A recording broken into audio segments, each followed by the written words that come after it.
네, 주식서드입니다. 오늘 장도 여러분들 좋은 정보들 준비해서 오늘의 또 주도주는 어떤 게 될 수 있을지 어제 주도주를 기반으로 또 알아보도록 하겠습니다.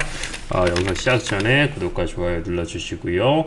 실시간 정보 필요하신 분들은 이 방으로 들어오시면 도움 많이 받으실 수 있습니다.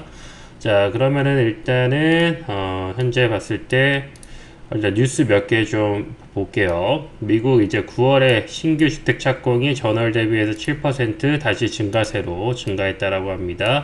일단은 미국은 주택의 공급량이 우리나라랑 똑같이 굉장히 부족한 상황입니다. 그렇다고 해서 매도 물량이 많이 쏟아지는 것도 아니고 수요, 거래량이 크게 늘어나는 것도 아닌데 이쪽 주택 그 업자들은 오히려 지금 착공을 더 늘린다라는 거. 이거는 어찌됐든 간에 시장에 대해서 전망에 대해서 자신이 없으면 움직일 수가 없는 거거든요. 마치 지금 삼성전자나 삼성바이오가 생산을 기지를 엄청나게 늘리고 있잖아요. 그게 자신 없으면 가능할 일이 절대 아니에요. 그래서 앞으로의 부동산 시장과 주식, 자산 시장들, 투자 시장들이 전망을 좋게 보는 집단도 있지 않나 그렇게 생각이 들고요. 20년물 국채 5% 넘게 올라왔습니다. 응찰률이 상당히 좋아졌어요. 제가 어제 말씀드렸는데 채권의 수익률과 채권의 이 금리와 채권의 수익률은 다르다라고 말씀드렸어요. 채권의 금리가 올라가면은 수익률은 떨어지게 됩니다. 채권의 가격이 떨어지게 되는 거예요. 그렇기 때문에 지금 이거에 대해서 금리가 계속 올라가는데 채권을 계속 살려는 그런 사람들이 많아지게 되면은 이 내려갔던 가격이 올라가겠죠. 주식도 많이 사면 사람들이 많이 사면 올라가잖아요. 채권의 가격이 올라가면 결국 금리를 인하시키는 그런 효과를 보이게 될 겁니다.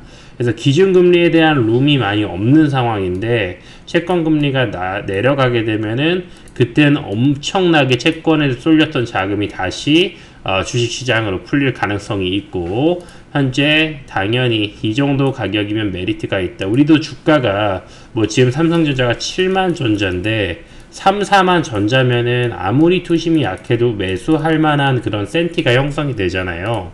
아무리 장이 안 좋아도. 자, 그런 것처럼 채권으로 봤을 때 앞으로 이제 주식의 반전을 또 기대해 볼 수 있지 않을까 그렇게 생각이 들고요. BOE 쪽에서도 끈질긴 물가에도 금리 인상하지 않을 것. 제가 계속 말씀드린 부분입니다.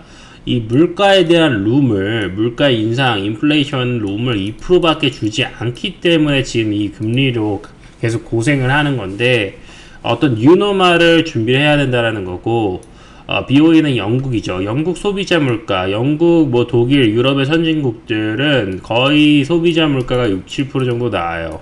계속 지금 이렇게 나오고 있고, 막 많이 나올 때 막 9%도 독일이 찍었다가 내려오고 있고, 그래서 지금 독일이 무너지고 있죠. 이 물가를 못 잡아요. 생각보다 경제가 취약했다라는 거고 중국과 러시아의 미국의 어떤 그런 도움들을 많이 받았다라는 거예요. 뭐 유럽은 러시아 그리고 또 많은 중국이 전 세계 생산 기지가 되어졌었고 원자재를 싸게 공급을 했었고 네, 그렇게 그래서 이제 영국은 물가가 오르지만은 뭐 일단 둔화라고 표현을 하고는 있는데 6.7, 6.7 비슷하게 나오는 거거든요. 물가가 둔화라고 볼 수 있겠죠. 치솟다가 좀 내려와서 좀 이렇게 가고 있으니까 둔화라고 볼 수 있는 건데 아무튼 간에 둔화라기보다는 이 6.7이라는 인플레이션도 굉장히 높은 거예요. 그런데 기존에 6% 그러니까 기존에가 한 2%라고 봤을 때 이제 그들이 말하는 정상 그럼 여기가 4%가 증가인데 그럼 금리도 이제 여기서는 룸을 두고 조금 더 여유롭게 움직이지 않을까 그렇게 생각이 들고 우리는 항상 인플레이션에 대한 해지를 계속 유념하셔야 된다. 중국 기업들 자사주 베이직으로 주가 지지 안가림한다라는 거죠. 이게 정부의 스탠스입니다. 미국, 중국, 뭐 영국, 뭐 독일, 뭐 일본, 우리나라도 마찬가지로 결국은 이걸 정부가 바라는 그런 그림이지 않을까 그렇게 생각이 들고요. CP금리, 기업 어음 금리가 상승을 하고 있습니다. 이건 뭐예요? 기업 어음들이 부도가 많이 나는 거예요. 많이 부도가 나기 때문에 역으로 기업으로 봤을 때는 어음이 할인이 되는 거죠. 본인의 어음을 싸게 내놓는 거예요. 싸게 내놓는 방법은 금리를 올려주는 거죠. 이것도 채권이랑 똑같습니다. 금리를 올려주는 거. 그러니까 내가 1만 원을 주고 예를 들면 금리가 10%라고 기존에 5%라고 칠게요. 1만 원을 빌리는데 1만 원 좀 그렇다. 1억을 빌리는데 내가 5%로 빌려. 그러면 이 어음의 할인율은 5%라고 보시면 되는 거예요. 내가 1억을 하지만 이제 5%로 저걸 주는 거니까 이자를. 근데 이거를 10% 그러니까 5%를 추가 할인을 해가지고 10%를 준다고 하는 거예요. 왜냐? 네가 1억을 내가 빌려줬을 때 나는 5% 이자 기대 수익률이 500만 원밖에 안 되는데 너가 부도날 확률도 뭐 네가 부도날 확률은 10%야 예를 들면. 그러면은 기존에는 5%였으니까 이걸 내가 빌려줘서 기대 수익률을 가져갈 수 있을 가능성이 높지만 이제 좀 못 가져갈 가능성이 있잖아. 리스크가. 그러면 내가 돈 더 줄게. 돈 더 줄게. 그러면 그럼 또 메리트가 있겠죠. 이게 파산할 예상 기대 수익률과 잘 돼서 잘 지급할 지급 기대 수익률이 더 높으면 금리를 높으니까 이제 조달을 해줄 수가 있는 거겠죠. 그래서 이게 올라간다는 건 사실 지금 정말 기업 상황이 좋지 않은 상황입니다. 그리고 이제 분양 아파트 못 들어가 대출 막힌 서민들 멘붕한다. 분양권들이 이제 서민들이 투자하기에 뭐 서민뿐만 아니라 국민들이 투자하기에 가장 저렴하게 투자할 수 있는 기회죠. 왜냐? 분양권은 비교적 시세보다는 비싼 상태예요. 시세보다는 비싼 상태를 형성하는데 실제로 이제 다 완공이 되었을 때, 준공이 되었을 때 아파트가 신축이고 신축 프리미엄 붙고 그런 상황에서 그 시간이 있잖아요. 분양권을 사고 나서 착공이 되는 시간이 못해도 3, 4년 정도는 원래는 있어요. 근데 뭐 요즘 장이 안 좋으니까 미분양이나 막 2차 분양, 3차 분양 때 들어가면 이제 1년도 안 되는 경우도 생기지만은요. 그래서 아무튼 그 기간 텀이라는 게 있기 때문에 이 투자는 텀시의 싸움이거든요. 그 기간을 두고 결국에는 3, 4년 뒤에 인플레이션을 반영했을 때 그때 기존에는 내가 분양을 5억에 받았는데 갑자기 4년 만에 시세가 인근의 같은 평수 시세가 10억까지 있죠. 그럼 얘가 실제로 분양 받았을 때는 실제로 11억 정도의 거래될 확률이 있거든요. 신축이기 때문에. 그래서 그 기간에 대해서 기간 수익률도 먹고 그렇게 해가지고 돈을 버는 거예요. 근데 분양권을 투자할 때 처음에 계약금은 보통 1,000만원, 그러니까 10% 정도 받거든요. 근데 5천만원을 투자해서 뭐 그 뒤에 대출 받아가지고 이게 11억이 되는 거예요. 근데 대출들이 있으니까 당연히 또 뱉어내야 되는 금액들도 있겠지만은 5천만원으로 이 5억짜리 아파트가 10억이 되면은 나는 5천 투자해서 일단 5억을 버는 거죠. 대출 이자나 이런 걸 제외하고도. 그게 이제 그 서민들의 어떤 역전 방법이었는데 대출이 막힌 거죠. 그렇기 때문에 이제 이런 부분들을 정부가 풀어주지 않을까 생각이 들고, 왜냐? 윤석열 정부를 대통령 국민은 늘 옳다 어떤 비판도 변명 안 돼. 이거는 뭐 맞는 말이에요. 뭐 민주주의에서 맞는 말이라고 할 수 있겠지만은 어찌 됐든 간에 뭔가 저는 패단도 있다고 봅니다. 무조건적으로 국민을 다 맞다고 해버리면 포퓰리즘으로 치우쳐질 수가 있어요. 국민은 어찌 됐든 간에 그 모수가 많은 집단들이 그 어떤 자본주의에서 혜택을 못 받는 집단들일 수도 있거든요. 아니면 기회를 못 잡았거나 뭐 여러 가지 이유들이 있겠지만 다 달라요. 이게 늘 옳다도 이제 다수가 90%가 지지했다고 해서 뭐 옳다라고 보기는 어렵다는 거예요. 근데 여기서 자본주의 패단이 나오죠. 이 90%를 위해서 뭔가 움직여줄 수밖에 없는 거예요. 그래서 어떤 그 주가적인 부양들이 나올 수밖에 없다라는 거고, 방금만큼 대출들도 풀어주지 않으면 이 정부는 나쁜 심판을 받을 확률이 높기 때문에, 그러면 정부를 위해서 정부는 그리고 어쨌든 본인의 임기가 끝나면 끝나는 거예요. 다시 총선이나 대선에서 승리해서 정권을 가져오지 않는 이상 정권을 가져오려고 노력을 많이 하겠죠. 그리고 본인은 어쨌든 임기가 끝나면 끝입니다. 나중에 역사가 평가를 받을 때 역사까지 보고 길게 보고 백년대계를 그리는 그런 정치인들이 있으면 지지해야겠죠. 근데 그러기가 어려운, 구조적으로 시스템적으로 어렵다라는 거예요. 어찌됐든 간에 이런 패단 속에서도 우리는 경제만 보고 우리가 옳은 방향으로, 우리가 생존할 수 있는 방향으로 가는 게 중요하다 생각하고요. 설탕값이 크게 올라가죠. 원당에 대한 관세가 0%로 지원한다라고 하지만 그래도 이게 올라간다라는 거. 1년 새 30%. 설탕은 거의 필수제나 다름없죠. 지금 프랜차이즈 그 메뉴에서 뭐 백종원이 그 설탕에 대한 붐을 일으켰지만 이 설탕 굉장히 많이 쓰고 있어요. 근데 이게 30%예요. 거의 필수제나 다름없는데 약간의 사치제라고 할 수 있을까요? 설탕을 안 넣으면 좀 맛없지만 먹을 수는 있으니까요. 근데 뭐 요즘 탕후루 이런 것도 인기가 많은데 35%. 이게 현실이라는 겁니다. 지금 기준금리가 5%, 7% 이게 이상한 게 아니에요. 네? 근데 이것도 역으로 생각했을 때 기준금리를 이렇게 해서 30%를 해서 잡아. 예를 들면은 이걸 잡아서 뭐 어디다 쓸 건데 멋이 중헌디. 오히려 내가 2%나 7%나 10%나로 유의미한 의미를 줄 수 없으면 차라리 7%로 가던 그런 그 기준 금리를 2%대로 선회를 해서 경제부터 살리는 게 더 좋지 않을까요? 지금 기업들은 엄청나게 기업어음도 조달하기 어려운데 역대급 파산이 되고 있습니다. 기업의 파산은요, 경제가 무너지는 건 당연하지만 대표자들이 많이 사라지는 거예요. 고용주가 없어지면은 그 안에 고용 그 직장인들이 직장이 사라지는 거예요. 그럼 결국 소비 경제가 무너지고 소비 판매 지표가 좋을 수 없고 그럼 생산이나 투자에 대한 것들은 무조건 줄일 수밖에 없고 R&D 줄일 수밖에 없고 그럼 미래 경쟁력이 사라지는 거예요. 이거는 좋지가 않습니다. 예, 그래서 멋이 중원디가 항상 중요할 것 같고요. 오늘 종목들 빠르게 보겠습니다.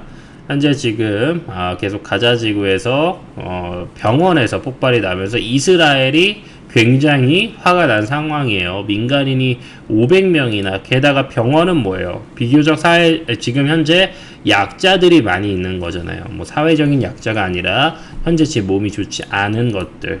병원은 항상 실제 전쟁에서도 메딕만큼은 사살하지 않는 원칙들이 약간의 그런 암묵적인 규율 속에 있잖아요. 근데 병원을 쐈다? 이거는 암묵적인 룰을 깨고도 너무나도 많이 깬 거잖아요. 그래서 갑자기 확전 분위기가 되게 심해지고 있어요. 그래서 이제 원유 이런 해치 종목들이 많이 올라갈 수 있거든요. 여기서는 이제 요즘 파생되는 거는 이제 그 해운까지 KSS 해운이나 흥하해운 이런 종목들이 해운까지도 지금 펼쳐지고 있습니다. 석유 관련된 지금 현재 부각이 안 된 것들은 세기상사나 위즈코프 같은 기업들이 바닥권에서 또 다음에 SH에너지 화학처럼 기다리지 않을까 저는 그렇게 생각을 하고요. 그리고 금통위에서는 이제 금리를 어찌됐든 간에 동결을 할 수 있기 때문에 우리나라가 지금 이런 파산이나 이런 게 나올 때 금리를 올리면은 경제 파산이 더 심해지거든요. 코로나 때보다도 지금 더 안 좋아요, 상황이. 그래서 뭔가 진짜 좀 전면적인 그런 전폭적인 어떤 지지책이 나왔으면 좋겠습니다. 중국 비자 신청 예약제가 전면 취소되면서 이제 우리나라에 대해서 중국인들이 마음 놓고 예약 없이 빠르게 비자 신청해서 영업인 기준으로 이틀 신청 다음 날에 바로 받을 수 있는 그렇게 중국에서 제도적인 개선이 나왔습니다. 우리나라 여행주 가장 대장은 롯데관광개발이라고 보시면 되고 롯데에서 엄청나게 투자를 많이 했고 이렇게 그동안 너무나 힘들었는데 규모가 확 컸죠. 호텔도 있고 카지노도 있고 투자를 계속했죠. 그래서 내년부터는 크게 개선이 될 확률이 높기 때문에 일단은 저 컨셉만큼 안 나와도 컨셉의 반만 나와도 지금 그 영업이익이 1,600억이거든요. 그럼 반의 반이면은 한 이게 뭐 800에서 400 정도? 400억이라고 했을 때 반 정도가 나왔을 때 현재 영업이익으로는 적정 주가 그 정도라고 보시면 되고 주가가 거의 많이 눌리지 않았나 저는 그렇게 생각을 합니다. 뭐 지금 밴드를 그려놓은 게 있긴 하지만 뭐 4,500원까지는 기회를 줄 것 같지는 않고요. 뭐 이 정도 밴드에서는 그래도 굉장히 합리적인 투자가 되지 않을까 싶고 아난티는 최근에 리조트를 오픈했고 여기도 실적이 끝내줍니다. 아난티 실적이 굉장히 좋아요. 여기는 그 기존에 이제 좀 부각이 되지 않는 지역들을 개발하는 것을 그런 이 그룹 아난티 그룹이라고 해야 될지 모르겠지만 새롭게 항상 도전하고 그걸 항상 성공시켜요. 그리고 프리미엄 서비스고 거기서 그 이자랜다. 그 수익률이 상당히 좋은 편입니다. 기존의 관광들은 항상 수익률이 좋지 못했는데 여기는 영업이익률 30%를 자랑하는 데라서 제 좋아하는 기업이고 아난티 바닥권에서 보시면 좋을 것 같습니다. 화장품 쪽에서는 이제 마녀공장 최근에 성장해서 많이 눌려가는 과정인데 여기를 좋아하는 이유는 제조가 가능하기 때문이고 브랜드 만드는 능력이 있기 때문이에요. 그래서 여기도 그러니까 좀 이제 그 가능성이 높죠. 기존에는 이제 뭐 코리아나나 한국 화장품 제조나 이런 기업들이 이제 대장 기업들이 있었고 좀 큰 기업들은 아모레지나 LG생활건강 이런 종목들이 반등이 나와야 중국주들은 빠른 반등을 보여줄 수가 있습니다. 방산 쪽 계속 그 이슈가 되고 있는데 전통적으로는 빅텍, 그 퍼스텍 이런 종목들이 많이 부각을 받았고 덩치 큰 방산주들은 LIG 넥스원이나 한국항공우주나 한화, 에어로, 스페이스 이런 종목들이 대형주들이 반등이 나온다면은 방산의 구조적인 그런 시세 슈팅이 나올 수도 있고요. 스페이스 X에서 스타링크에 대한 그런 몸값이 계속 올라간다라는 내용들이 나오고 있고 이번에 이스라엘이 스페이스 X에서 그 스타링크 위성을 갖고 와가지고 현재 어떤 그런 위성 통신이기 때문에 본인들의 통신 인프라들이 끊겨도 위성 인터넷이니까 어디서든 가능합니다. 위성 인터넷은 어디서든 가능하고 비행기에서도 가능한 게 위성 인터넷이고 전 세계 어딜 가도 바로바로 이용할 수 있는 게 위성 인터넷이에요. 그래서 지금 스페이스X의 몸값이 엄청나게 치솟는 거죠. 인프라가 없어도 되기 때문에. 그래서 통신주들 라이콤, 센서뷰 이런 애들이 이제 좀 부각을 받을 수가 있고 기존에 이제 그 항상 스페이스X가 했을 때 움직였던 애들은 인텔리안테크나 컴퍼니케이 이런 기업들이 있었습니다. 다 바닥권이니까 한번 보셔도 좋을 것 같고요. 그리고 마찬가지로 해지할 수 있는 종목들은 엘컴텍, IT센 이런 금 관련된 종목들을 여러분들 보실 수 있을 것 같습니다. 지금 현재 지금 한 2, 3년째 그 어떤 기후 고온 현상이라든지 지금 이런 현상들이 계속 이루어지고 있는데 지금 현재 슈퍼 엘니뇨 직전까지 관측이 되고 있습니다. 슈퍼 엘니뇨 직전이고 엘니뇨 단계가 몇 개가 있는데 계속 올라가고 있어요. 이것 때문에 식품에 대한 인플레이션이 굉장히 푸드 인플레이션 그리고 에그가 이제 그 달걀 에그가 아니라 에그리컬처 할 때 그 농업을 말하는 에그 인플레이션이 지금 계속 나타날 수 있다. 너무나도 당연한 부분이고 미래생명자원이 계속 그 테마성으로는 잘 움직이고 있고요. 한일산료나 대주산업 그리고 좀 실적 좋은 애들은 이제 이지홀딩스, 뭐 신송, 팜스코, 사조동아원 이런 애들이 좀 여러분들 바닥권에서 보시기 좋지 않을까 그렇게 생각이 들고 아까 말씀드렸던 설탕 가격이 계속 올라간다면 대한제당이 가장 대장주로 보시면 되고 CJ제일제당 마찬가지로 보시면 되는데 이거는 시총이 워낙 크기 때문에 테마성으로만 움직이는 좀 어려운 부분도 있습니다. 대한제당이나 이 두 가지 보시고요. 그 이제 로봇 관련주들이 식당 도우미, 식당에서 지금 이제 활성화가 되고 있죠. 음식 그리고 이제 조리해가지고 교촌 F&B도 현재 지금 로봇 치킨을 계속해서 도입을 하고 있어요. 이게 국내 프랜차이즈 1위고 현재는 좀 명성이 조금은 좀 퇴색된 느낌은 있지만은 교촌도 여러분들 좀 많이 봐주실 필요가 있고 뭐 기존의 로봇 관련된 유진 로봇이나 SDB테크 이런 애들도 같이 보실 수 있을 것 같습니다. 삼성바이오로직스 이제 5공장 이제 프로젝트 설명회를 열었죠. 삼성바이오로직스는 주가의 역사가 공장의 역사라고 보더라도 다를 게 전혀 없고, 공장을 증설하면 올라가고 증설하면 올라가고 증설했으니까 올라갈 수 있지 않을까 싶고, 그만큼 CDMO 글로벌 시장에서 바이오 의약품 위탁 생산하는 게 삼성바이오로직스가 세계 1위고, 계속해서 초격차 전략으로 이미 세계 1인데 5공장부터 지금 8공장까지 예측이 되고 있어서 요 정도 사이클을 한 번 더는 무조건 겪지 않을까, 저는 그렇게 생각을 하고 있습니다. 그리고 어제 유한양의 비소세포 폐암 치료제 지금 개발하고 있는 거, 이게 좋지 못하게 결과가 나오면서 급락이 했어요. 근데 오히려 이런 것들이 또 기회가 될 수 있지 않을까 싶고, 같이 움직이던 게 이제 오스코텍인데 이 두 종목 같이 보면서 대응을 하실 수 있을 것 같습니다. 그러면 오늘은 이 정도까지 보시면 대응될 것 같고, 실시간으로 종목 받으시고 공부 같이 하실 분들은 스터디방 오시면 도움 많이 드리도록 하겠습니다. 오늘도 준비한 종목이 많은데 좀 거시경제 위주로 짚어드렸고요. 스터디방 오셔서 나머지 공부 계속 이어가도록 하겠습니다. 수고하셨습니다.